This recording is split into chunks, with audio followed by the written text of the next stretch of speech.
back friends, this is Mansi Goswami from the Bioscience Arena. So in today's video I'm going to discuss about abnormality in chromosome. Numerically कैसे chromosome में abnormalities आती हैं इस बारे में आज हम डिस्कस करेंगे. इन प्रीवियस वीडियो मैंने आपको एक ओवरव्यू दिया था abnormality क्रोमोसोम के बारे में. छोटी सी वीडियो थी, अगर आप उसको देख लेंगे तो आज की वीडियो और आसानी से क्लियर हो जाएगी.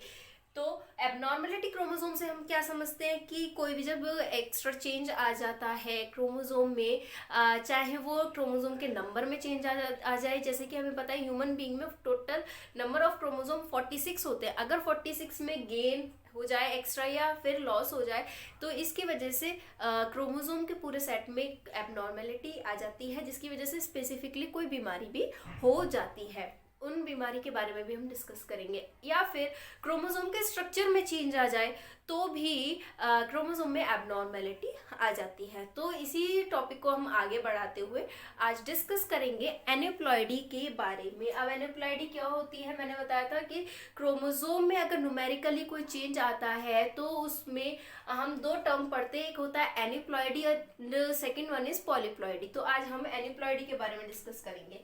एन्यूप्लॉइडी से हम क्या समझते हैं, जब कोई भी हमारा क्रोमोसोम का टोटल सेट होता है उसमें किसी एक में ही एक्स्ट्रा या तो गेन हो जाए क्रोमोसोम या फिर लॉस हो जाए, उसको हम एन्यूप्लॉइडी कहते हैं. कहने का क्या मतलब है, का मतलब होता है ओनली वन और प्लॉइडी का मतलब होता है सेट ऑफ क्रोमोसोम. तो जैसे कि हमें पता है ह्यूमन बीइंग में टोटल 23 सेट्स ऑफ क्रोमोसोम होते हैं. ये हमें बहुत अच्छे से पता है. अगर किसी भी एक सेट में कोई चेंजेस आ जाते हैं, यानी कि एक एक्स्ट्रा क्रोमोसोम आ जाए या एक क्रोमोसोम लॉस हो जाए, तो उस केस को हम बोलते हैं एन्यूप्लॉइडी. जैसे कि इस तरीके से ये पहला सेट, दूसरा सेट, तीसरा सेट, इस तरीके से टोटल 23 होते हैं, जिसमें कि 22 ऑटोसोम्स होते हैं एंड 1 पेयर इज गैमेटिक होता है, यानी कि सेक्स क्रोमोसोम होते हैं.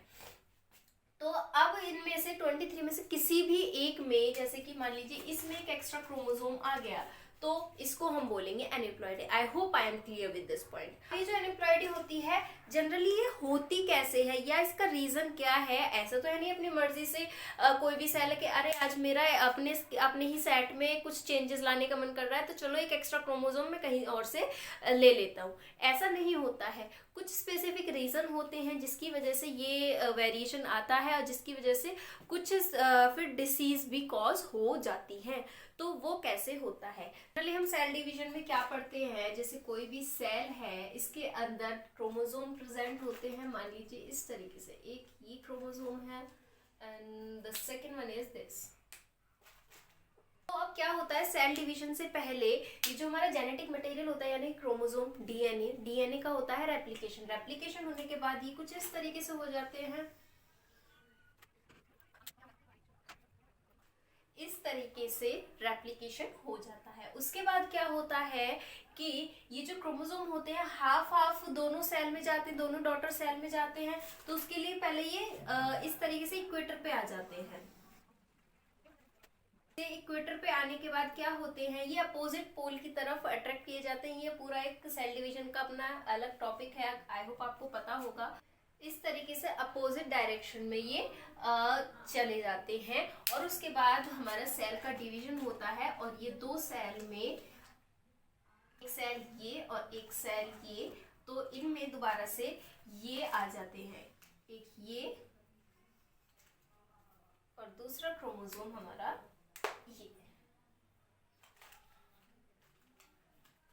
ये हम पढ़ते हैं नॉर्मल क्रोमोसोम में डिवीजन कैसे होता है. तो जैसा पेरेंट में था genetic material as it is, ऐसे ही डॉटर सेल में आ जाता है. लेकिन इन केस हमारा एन्यूप्लॉइडी हो जाता है तो उस केस में क्या होता है, प्रॉपर तरीके से सेग्रीगेशन या हम बोले सेपरेशन नहीं हो पाता है, जिसकी वजह से एन्यूप्लॉइडी कॉज होती है. तो वो कैसे होता है, जैसे मान लीजिए ये हमारे इस तरीके से इक्वेटर पे आ गए, यहाँ तो कोई दिक्कत नहीं होती है. लेकिन जब इनका सेपरेशन का टाइम आता है प्रॉपर सेपरेशन नहीं हो पाता है. जैसे मान लीजिए इस क्रोमोसोम का तो अच्छी तरीके से हो गया, लेकिन ये जो क्रोमोसोम है इसका अच्छी तरीके से सेपरेशन नहीं हो पाया, तो ये फॉर्म में रहा, इसका सेपरेशन नहीं हो पाया, तो ये सिर्फ एक ही क्रोमोसोम में जा पाएगा। इस वाले एक ही सेल में पूरा का पूरा ऐसा ही चला जाएगा। ये जो सेल होगी इसमें ये नहीं आ पाया है, और ये जो सेल है इसमें ये दोनों ही आ चुके हैं, तो ये इस तरीके से, तो ये इस तरीके से कॉज होती है एनिप्लॉइडी। तो इसमें एक क्रोमोसोम लॉस हुआ है और इसमें एक क्रोमोसोम एक्स्ट्रा गेन हो चुका है। तो इस तरीके से ये होता है। आई होप आपको ये पॉइंट समझ में आ गया होगा कि एनिप्लॉइडी कैसे कॉज होती है। एनिप्लॉइडी जो होती है ये भी it can be of different types. First one is monosomic.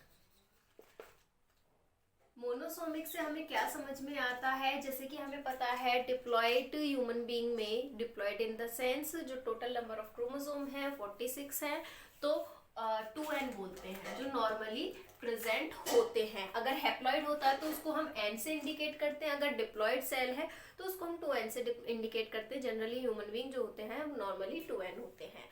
तो मोनो का मतलब होता है 1। अगर पूरे सेट ऑफ क्रोमोसोम में से एक क्रोमोसोम, जैसे कि मैंने बताया था 23 होते हैं, इस तरीके से एक सेट, दो सेट, और इस तरीके से 23 पूरे सेट होते हैं।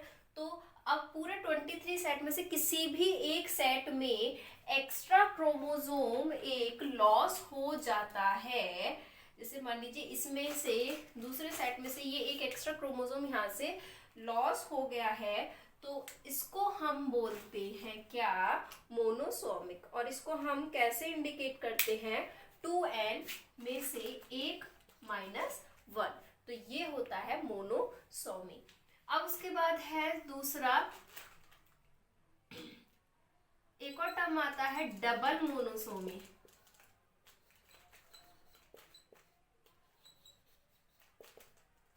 इसको हम 2n-1 से इंडिकेट करते हैं, यानी कि अगर दो सेट में से एक एक क्रोमोसोम गायब हो जाए, जैसे कि इसमें से एक और ये हो जाए, यहाँ पर ये ब्लैंक है, तो इसको हम बोलेंगे डबल मोनोसोमिक, यानी कि 2 बार मोनोसोमी हुई है। Third one is trisomy.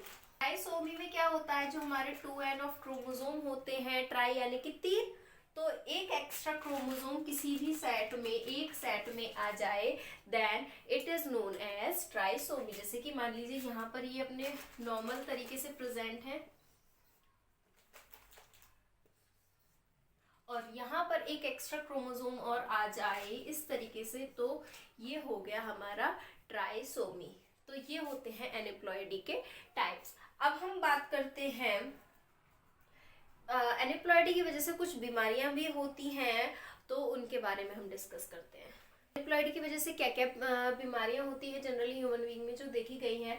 पहला है मोनोसोमी की वजह से होती है, यानी कि एक क्रोमोसोम चला जाता है, टोटल नंबर ऑफ क्रोमोसोम 45 रह जाते हैं, और कौन सा क्रोमोसोम आता है, एक एक्स्ट्रा एक्स क्रोमोसोम चला जाता है फीमेल में से, तो उस डिसीज को बोला है टर्नर सिंड्रोम। इसमें क्या होता है, जनरली जो फीमेल होती है उसकी सेक्सुअली